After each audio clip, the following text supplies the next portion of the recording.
আমার ছেলে কিন্তু ৬-৭ মিনিট পড়েছিল। ছবিটা আছে, কোনো মানুষ ছিল দূরে, ৬-৭ মিনিট লাশটা পড়েছিল, আনতে দিবে না, পুলিশ নিয়ে যাবে।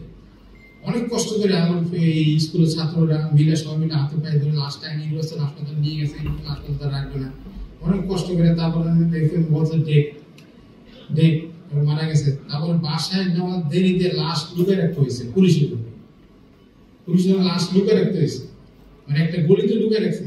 একজন ওনার নাম আল্লাহ বাজার, উনি বিএনপি একজন নেতা ছিল আগে, নাম হোসেন। ওনার বাসায় আমি সাহস করে ওনার চিপের বাসায় গেছি, লাশ লুকিয়ে রাখছি। তারপরে আপনার ওই সাহেব একটা জামে মসজিদ, ওখানে একটা তদারকি করে একজন লোক, ওর নাম মিয়া, সে বন্ধুরা নিয়ে গেছেন শহীদের লাশ গোসল করাইতে। সে ওই মসজিদের ওই বলছে যে এখানে লাশ গোসল করা হবে। তার কি অনুমতি আছে এই কথা কেন বলবো? আমার ছেলে কি গুলি কেমনে দেশের জন্য গুলি গেছে, সে দেখেন কেমন পেশিবাড়ি লাশ পর্যন্ত গোসল করতে দেন। তারপরে ওই লাশ পাকলার পর মসজিদ জামা মাদ্রাসা অনেক রিস্ক নিয়ে, মসজিদের ইমাম সাহেব অনেক রিস্ক নিয়ে আমি সব করবো, এই মসজিদের ইমাম সাহেব আপনার এই লাশ গোসল করাইছে মসজিদের ভিতরে লাশ গোসল করানো হয় না। তারা অনেক রিস্ক নিয়ে অজুখানের ভিতরে শহীদের লাশ দেখেন কত কি অবস্থা আমরা ছিলাম। তারপরে আসেন আবার কবরস্থান আহা, এর থেকে অনুমতি লোক, ওর থেকে অনুমতি লোক, নাহলে নাই, নাহলে হবে না।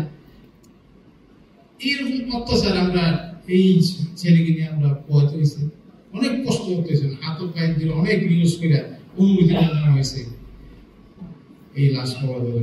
আমার ছেলে আমার বর্তমানে রহিমের জামে মসজিদ কবরস্থানে বুঝছেন। তারপরে এর 2 দিন পরে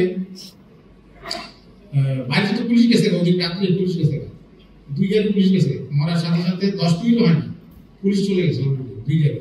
ওইখানে ফোন দিয়েছি আমরা, আপনার বাড়ি থেকে ফোন দিয়েছি আপনার ছেলে লাশ করো। আমি কি বলবো, আমার ছেলের লাশ আমি ঢাকায় মতো বাজারে গাড়ি চলে নি, আপনি করবেন না, আপনি কোথায় বলতেছেন, আমি আপনার বাড়ি থেকে বলতেছি। দেখেন কি একটা মারাত্মক অবস্থা হয়েছিল আমরা। তারপরে বাইক আমরা তো আমরা ভয়ে 2 দিন পর আমরা বাড়িতে চলে গেছি, অনেক কষ্ট করে। আমার বড় ছেলে কিন্তু ঢুকাইতেছে, এরপর একজন ভাই আছে এই বড় ভাই ছেলে অনেক লোক ঘুরে নিয়ে গেছে এলাকা থেকে, বল ওরা কোথায় গেছে, ওর ভাইকে ওরা বল, যার কোনো কি বলবো আর বলেন, বলার কোনো শেষ নেই। কারণ আমরা যাক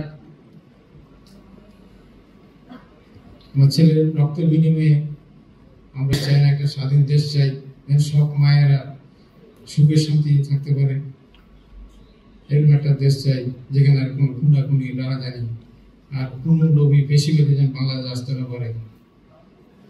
আমি আমার ছেলে মামলা করেছি তেজগাঁ থানায়, আপনারা দোয়া করবেন।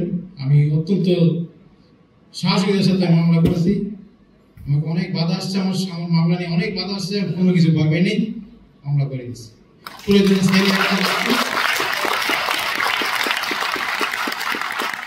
প্রয়োজনে আর একটা রেডি আছে।